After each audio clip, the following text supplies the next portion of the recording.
আপনারা কয়দিন আগে আসছিলেন? আসছিলাম 12 দিন আগে। তাহলে হুজুর যে কষ্টগুলো নিয়ে আসছিলেন কি কি সমস্যা ছিল বলুন তো?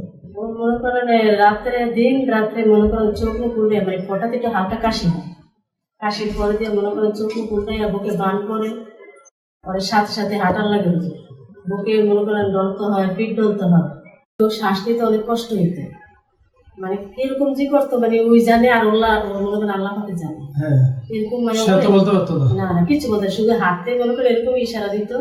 এই মনে করেন চোখ মুখ উল্টাই মনে করেন দম যাইতো দেখতে একবারে, মানে হাতে আর মানে মুখে ওই বাইকে কইতে পারে না, হাতে ইশারা দিত। আমরা সাথে সাথে উঠতাম হুজুর, উঠে মনে করেন বাতি টাতি জ্বালাই ওর বুক ডলতাম, পিঠ ডলতাম, মানে দুইজনে হাঁটাইতাম, সাথে সাথে পানি খাওয়াতাম।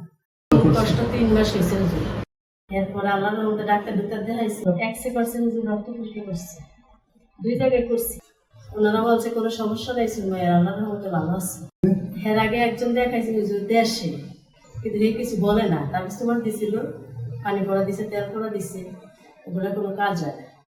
তারপর তো আল্লাহর রহমতে আগের থেকে ক্লিয়ার হয়ে আসছে, আলহামদুলিল্লাহ সুস্থ হয়ে আসছে। আপনার এই জায়গায় আসার পরে হুজুর আল্লাহর রহমতে ট্রিটমেন্ট করার পরে সুস্থ আছে। আচ্ছা, তুমি বলো তো কেমন আছো? আলহামদুলিল্লাহ ভালো আছি। আগে এখন আর কোনো কষ্ট উঠে? না।